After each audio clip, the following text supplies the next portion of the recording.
come in with an open mind and with an expectancy of changing. Hi, welcome to Shifting My Life podcast, where our motto is it does not matter the energy that life has given you. You are not here to match the energy of the past. You are here to shift the atmosphere of your future. Your job is when you walk in this podcast interview is to shift the atmosphere by sharing about your life past experience that will possibly shift someone else's life. And so the Bible scripture that we go by is Proverbs 1 and 7. The fear of the Lord is the beginning of knowledge. Of fools despise wisdom and instruction. And so here this evening we have Ty Tolliver with us. I am so happy, Ty. Thank you for coming to be a part of Shifting My Life podcast. And Ty has an awesome story for you guys. She's going to share, and I know that it's going to move someone that watches this on YouTube, Instagram, or Facebook. I know that it is going to shift someone's life, and so we're going to allow Ty an opportunity to share about her adventure, her grief, her journey, everything that she's basically going through from the loss of her son, Juju, which is Devin Page, which Devin Page's name has been heard all over the world. I'm sure that you have heard his name, but if not, you will hear about Devin's name tonight because I am real big on speaking our children's names, especially when they've been taken away from us. That's how we keep their names alive, is about speaking their names. And so again, Ty, thank you for joining me. I know that this is a soft spot for you. I know that it's a tender spot for you. And I thank you so much for trusting me. Thank you for having me. Yeah, I'm so excited. This podcast is going to reach all over the world. And so I wanted you to be a part of it, to be able to have the opportunity to just share. And you can choose at which point you want to start sharing at about Devin. Okay, so Devin Page Jr. is my son. He was my 3-year-old. He was the one that was killed in Fairfield on April 12th, 2022 from a drive-by. He was sleeping in my bed. We were innocent bystanders. The target was meant for the house next door. And it just so happened that the first bullet that had came out is what killed my son, instantly shot him in the head.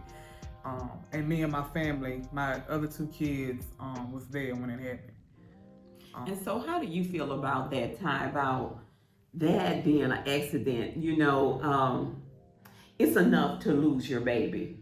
But for them to say that it was an accident, so do you feel like that they're treating it like an accident, or do you feel like they're really giving their full attention to solving your son's murder?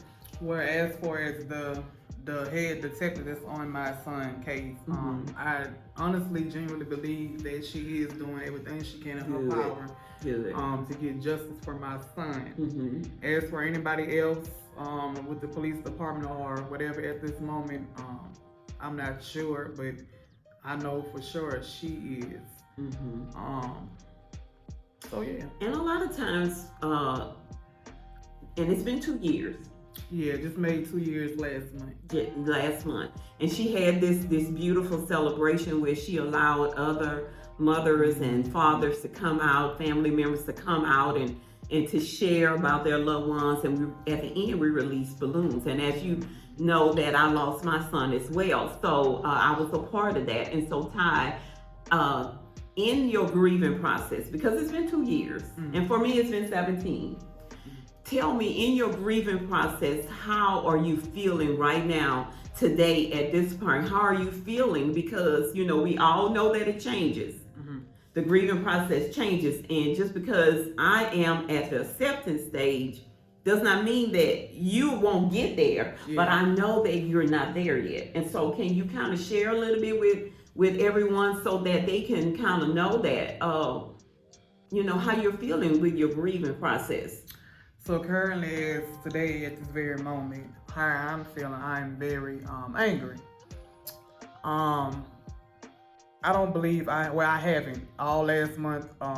As his death anniversary was rolling around, and it's whatever these emotions and stuff that I have, it's just sitting in my stomach, and I want it to come up and come out, but it will not, because my anger always overpower the emotion side of however. So you're at the anger stage, and very anger angry. Yeah. is one of the grieving stages that we go through. Is anger, denial, acceptance, bargaining with God, bargaining with the person. But a lot of people experience the anger of their loved one, especially if they went out there and did something foolish. But this is the baby we talking about that didn't do anything but just go to sleep, go in his room, lay in his mom's bed. And so, Ty attends Healing Hearts Grief Support Group grief sessions. And so we talk a lot about that, about the anger. And one thing is, everybody kind of tells you, and you can honestly say on here, Ty, how you feel about when people tell you vengeance is mine. Yes, we know that God knows all. Yeah. We know that he sees all. But can you kind of tap in a little bit on that about when they say vengeance is mine, how does that really make you feel? It makes me feel impatient, because I'm like, what's taking so long? I'm ready for something to happen now. However, I read where I was reading that particular scripture, Deuteronomy 32 and 35 every morning, but it got to the point I'm like, okay, I know it's still fresh and everything, and things don't happen overnight, but as I look at everybody else murders and stuff that happen or whatever, theirs get solved that night, or they know who, or they caught the person. I'm just like, what's taking so long? This was a baby. This wasn't no, a grown person or a old, Right. He was a baby. He was a baby. Right. It's just messed up, and I'm more angry because I feel that the 3 nights prior before that, I was able to protect all 3 of my kids. Right. But this last night, I wasn't able to protect them. So, this is somebody else doing. So I'm looking like, what are we going to do about it? Because I would never let this go. Yes, I would never let it go. I wouldn't. If I lost my son, and so I had to accept the fact that. One thing that I wanted to touch on was just justify. If I could do anything, I would get that law changed. I would get that taken away, because it's so many mothers that are experiencing what Ty is going through and what I have gone through and still going through, justified. It's nothing justified about your child being taken away. Right. And so when a mother hears that kind of leaves a mother empty. It leaves a mother frustrated. It leaves a mother anxious. And it leaves her with unanswered questions. But when you know your child, then you can kind of deal with vengeance is mine a little bit better. Yeah. And my son was 21. Your baby was 3 years old. Didn't do anything to anybody. Yeah. We do know, however, that the Lord says that he's close to the babies. He's close to the children. Right. So we do know that Juju is with him. So do you trust God on that aspect of the matter? I know that when you say that I'm anxious, I'm tired, I'm angry, but do you trust God to know that he really is going to take care of the vengeance? You can and be honest about it, because as of right now, yes. I just don't see it. You just don't see it. You just don't feel it. And let me just say, Ty has grown up in the church. She knows the word. Her mother is a minister. And so it's not that. I want to explain that to you.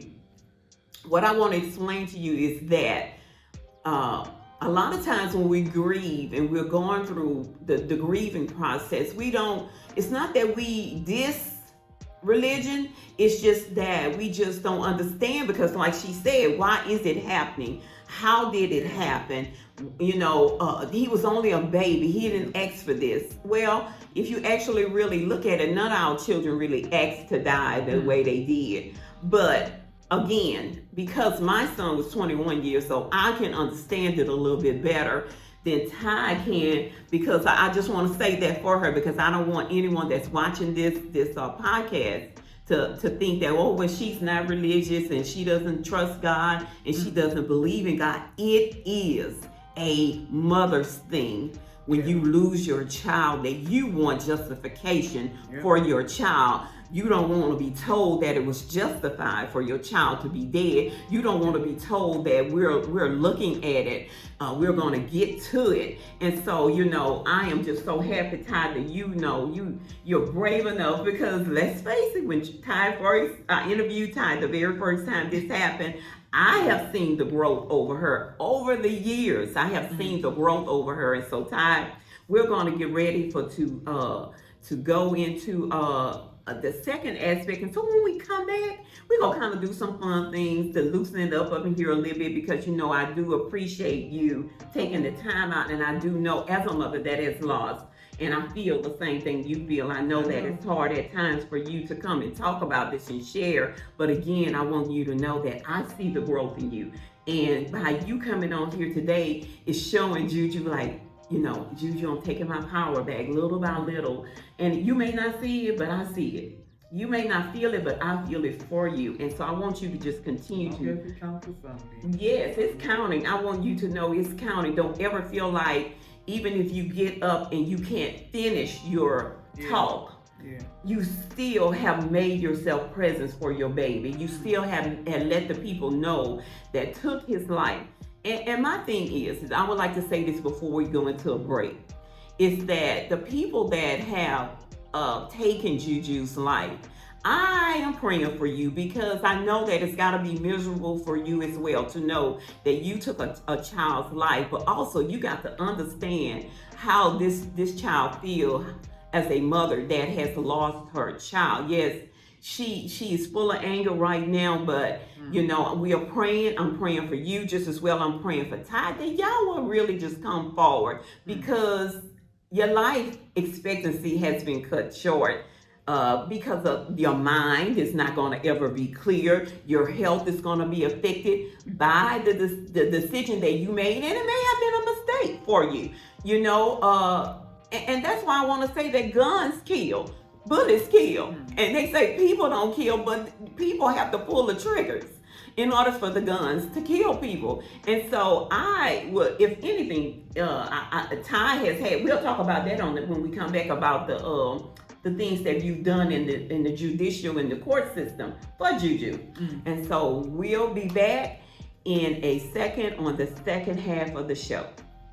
Welcome back to Shifting My Life podcast. We have Miss Ty Tolliver here, and she's going to come in. We shared a lot on the first the first episode of the show.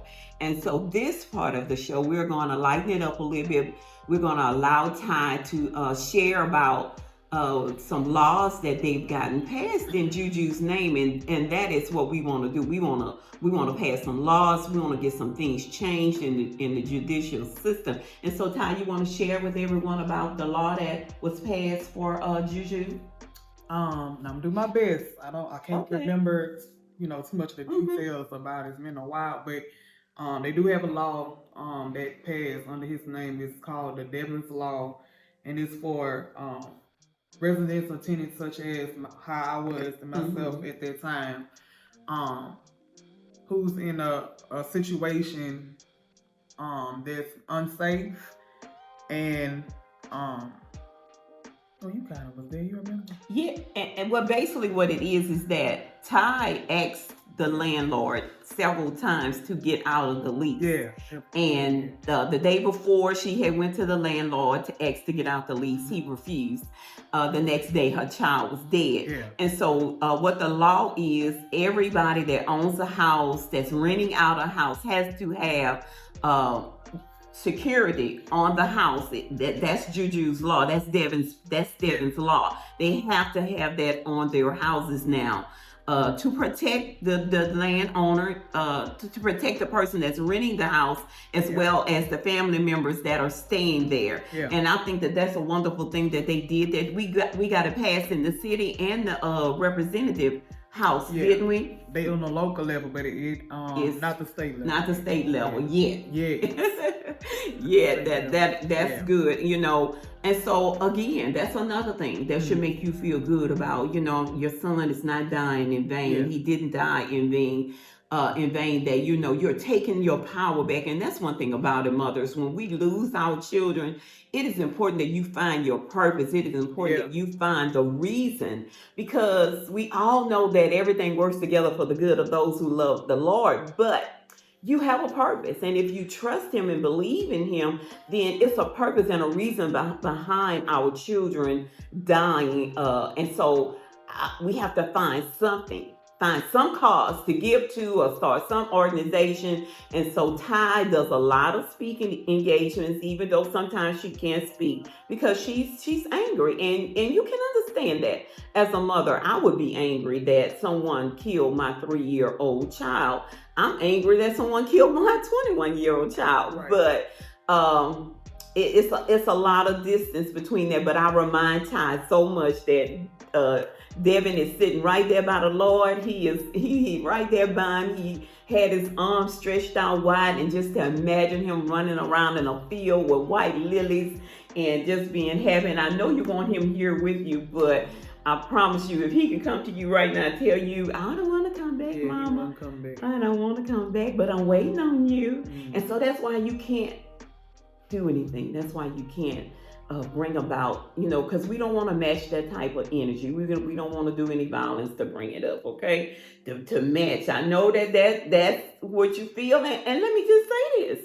We have to be honest about our feelings, you know, you guys. It does not mean that she's a horrible person for feeling like that, because I can remember when my child died, I told the psychiatrist, she said, well, how are you feeling today? I said, I want to put on all black and I want to go in the neighborhood and I want to shoot up the whole neighborhood, because I felt like nobody did justice for my child. His dad didn't do it. So I felt like he was out there by himself. His mom wasn't with him. And so I'm his mom that has been his protector. And I'm sure that that's how she feels. That's where she's coming from. She's a protector. She carried this child for 9 months, raised him for 3 years, and you make the conscious decision because you're trying to shoot at somebody else, and my child dies from that. That's where her anger comes at.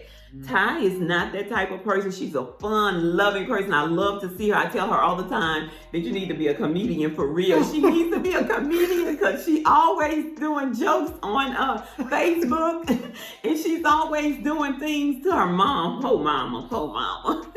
Po Kathy Tolliver. Shout out to Kathy. Shout out to Kathy, who has to put up with Ty.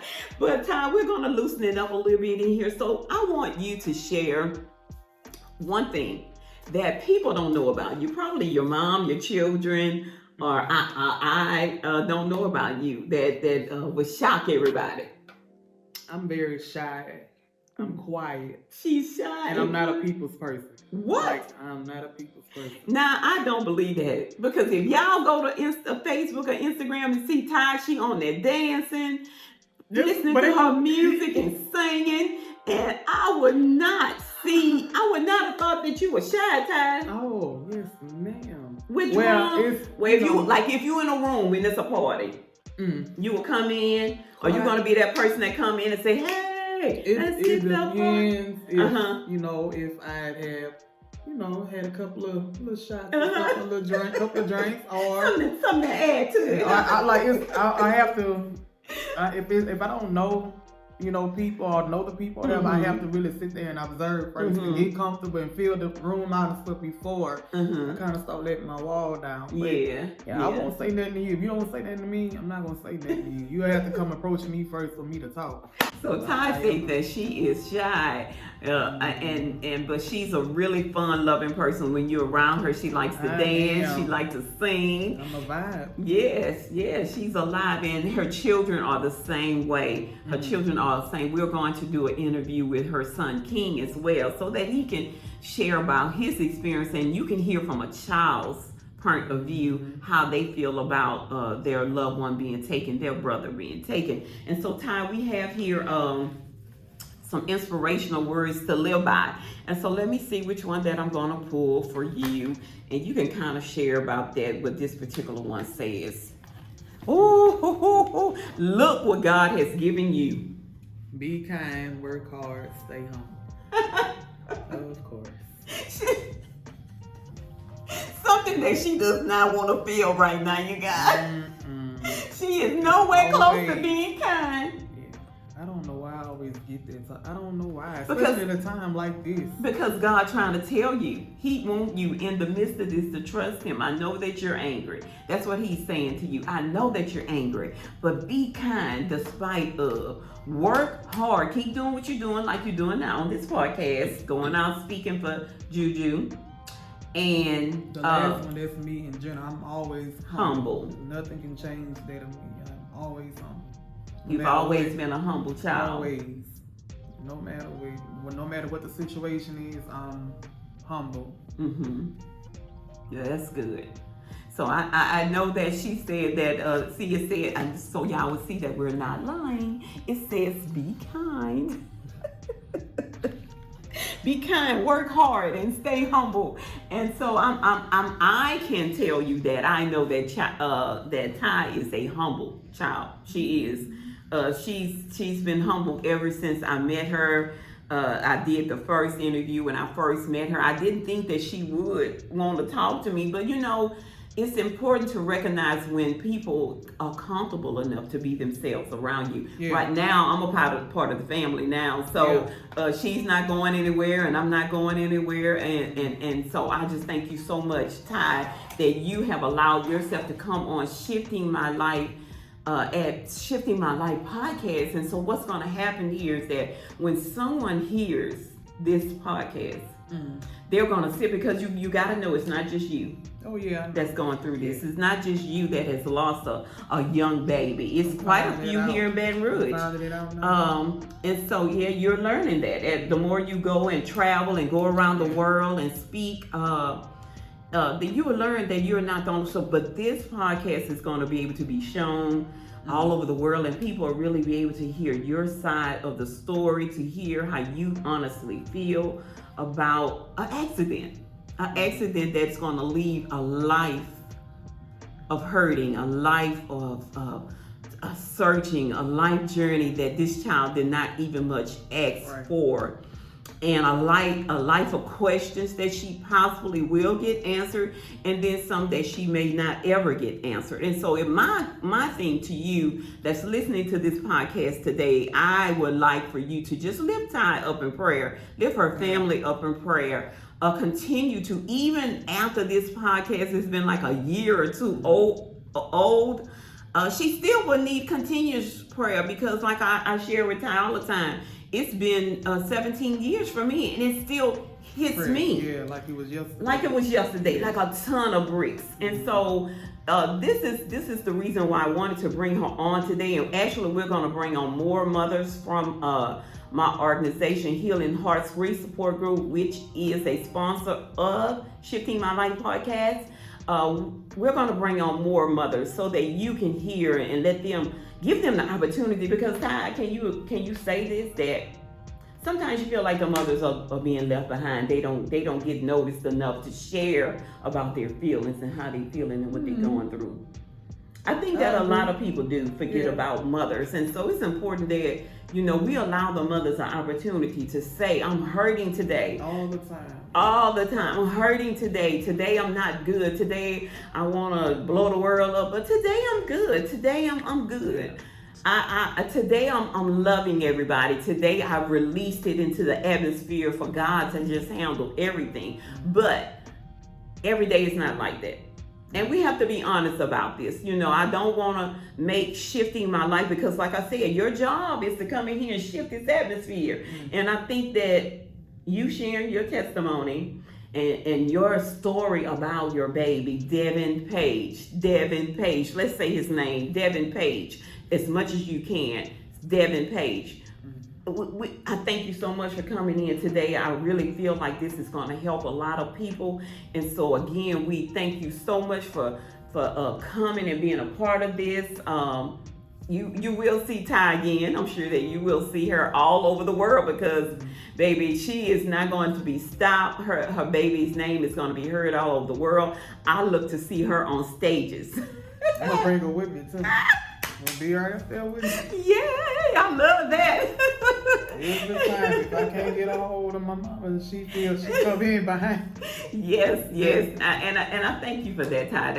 That saves a lot. That makes me feel good. That you trust me enough. Definitely. For your feelings to pour out your feelings. And so again, we thank you so much for tuning in to Shifting My Life podcast. Please stay tuned for the next episodes that are going to be coming up on Shifting My Life podcast. They will be on YouTube, on my YouTube page, as well as Instagram and Facebook. And so I look forward to you sharing and bringing in your family members to just sit down and listen to the podcasts that are going to be shared all over the world, because what they're going to do, they're going to shift your life. They're going to shift the atmosphere in your living room. Thank you so much.